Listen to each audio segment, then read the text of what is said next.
50 में आपका स्वागत है। अंडर स्टॉक 15 दोस्तों 50 रुपए से कम वाले स्टॉक को कवर करते हैं। ऐसे में एक कंपनी है जो कि 44 रुपए पर ट्रेड हो रही है, इलेक्ट्रॉनिक सेक्टर को बिलोंग करती है दोस्तों। 800% का अभी तक कंपनी ने रिटर्न बना के दिया है। क्या इस स्टॉक को बाई करना चाहिए नहीं करना चाहिए, जिससे रिलेटेड मैं जानूंगा। हालांकि दोस्तों इंपॉर्टेंट चीज क्या है दोस्तों, इस चैनल में बहुत ही रिस्की स्टॉक बताए जाते हैं, तो आपको अपना खुद का एनालाइज करना है। फिर चैनल में मेरी तरफ से कोई भी रिकमेंडेशन नहीं है, बहुत ही रिस्की चैनल है दोस्तों। मतलब कि यहाँ पे कोई कंपनी किसी समय 500 और 1000 रुपए भी चलती थी, तो उसके बाद अभी देखा है तो आप कह सकते हैं 50 रुपए के नीचे चले तो उस कंपनी को हम कवर करते हैं। तो ऐसे में देखा है तो कंपनी में क्या है क्या रहेगा दोस्तों आगे फ्यूचर में, कोई किसी को नहीं मालूम है। हाँ, हिस्ट्री की अगर बात करें तो कंपनी बहुत ही मतलब रिस्की रहती है, बहुत ही मतलब कि डूबी हुई कंपनी रहती है। तो इन सब चीजों को भी अपने को नोट करके चलना है। तो जो भी इंटरेस्ट बाई करेगा सेल करेगा आपको अपना खुद का एनालाइज करना है, बाकी डिसीजन आपको ही लेना है। मेरी तरफ से कोई भी रिकमेंडेशन नहीं है। क्या है दोस्तों देख लेते हैं। सबसे पहले अगर आप देखें तो 44.30 के आसपास कंपनी का प्राइस चल रहा है, 3%, जो कि मतलब आप कह सकते हैं कि फ्राइडे के दिन स्टॉक में गिरावट देखने को मिली थी। यहाँ पे अगर 5 दिन के चार्ट को देखेंगे तो 5 दिन से दोस्तों स्टॉक में लोअर सर्किट लगभग 20% कंपनी गिर चुकी है। एक महीने की बात करें तो एक महीने में ऑलमोस्ट आप कह सकते हैं कि लगभग कंपनी ने 35% का रिटर्न बना के दे दिया था। और यहाँ पे थोड़ा सा मैं इसको लोअर लेवल से कैलकुलेट करूँ तो 35-36% का रिटर्न देखने को मिल गया था। वहां से अगर मैं बात करूँ दोस्तों तो आप कह सकते हैं कि स्टॉक लगभग 20% गिर चुका है। कंपनी कौन सी है दोस्तों, मैं बात कर रहा हूँ माइक इलेक्ट्रॉनिक के बारे में, जो कि एमआईसी इलेक्ट्रॉनिक की अगर बात करें तो बहुत ही छोटी कंपनी है। तो जाहिर सी बात है यहाँ पे रिस्क रहेगा ही। आप देख सकते हैं कि अगर इसको थोड़ा सा लोअर लेवल से मैं बात करूँ तो लगभग पैसा डबल ही है। यहाँ पे आप कैलकुलेट कर सकते हैं।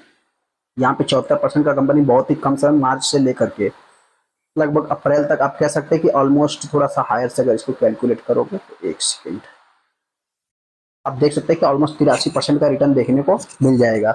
यहाँ पे अगर एक साल की बात करें दोस्तों तो एक साल में जैसा कि देख सकते हैं 26% कंपनी डाउन है। इंपॉर्टेंट चीज क्या है दोस्तों कि इसी टाइप से स्टॉक में तेजी देखने को मिलती है, उसके बाद गिरावट भी देखने को मिल जाती है।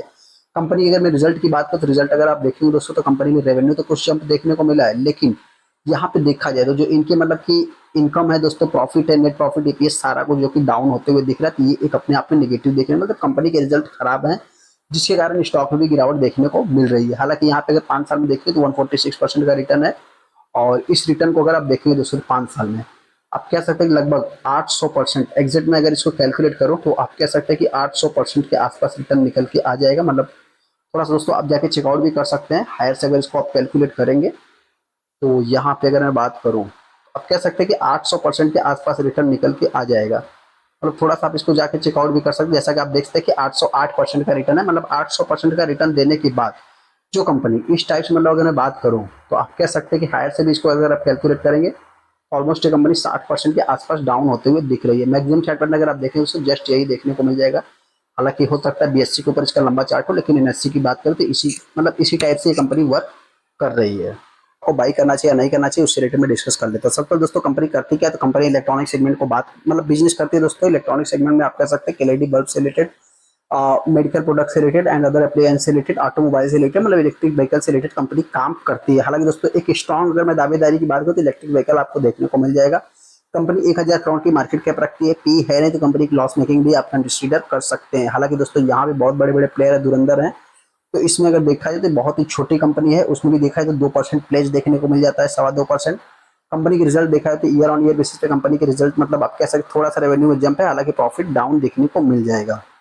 नेट प्रॉफिट की बात करें तो नेट प्रॉफिट कंपनी का डाउन है, ईपीएस डाउन है, सारा कुछ मतलब कंपनी के रिजल्ट अच्छे है ही नहीं, जिसके बाद स्टॉक में गिरावट देखने को मिली है। हालांकि वहीं पे अगर मैं शेयर होल्डिंग पैटर्न की बात करूँ 51% का स्टेक प्रमोटर के पास, जो कि इन्होंने भी धीरे धीरे हर क्वार्टर में वो माल को सेल कर रहे हैं। तो ये भी एक अपने आप में निगेटिव है। हालांकि एफआई ने बाई किया तो एक पॉजिटिव हो सकता है, लेकिन हो सकता है कि जिस टाइप से लोअर सर्किट देखने को मिल रहा है तो हो सकता है कि वही सेल भी कर रहे हैं। वहीं पे अगर पब्लिक की बात करूँ 46% का स्टेक देखने को मिल जाता है। जैसा कि दोस्तों आप सभी लोगों को पता है कि 50 रुपए, 60 रुपए, 100 रुपए से कम वाले स्टॉक या 10 रुपए, 20 रुपए वाले स्टॉक को अगर आप देखें तो वहां पे कौन मिलता है आपको, रिटेल इन्वेस्टर पब्लिक ही देखने को मिलेगी, न कि बड़ा इन्वेस्टर देखने को मिलेगा। तो अभी ऐसे में इस स्टॉक में करना क्या है, तो दोस्तों जो भी इस स्टॉक को बाई करेगा मेरी तरफ से कोई भी रिकमेंडेशन है, अपना खुद का एनालाइज करना, फिर से लेना। मैं इतना ही कहना चाहता हूँ कि स्टॉक हो सकता है कि मेरे पॉइंट से किसी समय 20 रुपए तक भी आ सकता है, तो कुछ नहीं कहा जा सकता। तो मार्केट है, किसी भी डायरेक्शन में जा सकता है। अगर मैं तेजी की बात करूँ, तेजी की इनकी बहुत ही कम चांस है, फिर भी हो सकता है कि मार्केट है किसी भी डायरेक्शन में जा सकता है। चीज तो बीच वीडियो को लाइक कर दे, चैनल को सब्सक्राइब कर ले, अपना खुद का एनालाइज करना, फिर से लेना। मेरी तरफ से कोई भी रिकमेंडेशन नहीं है।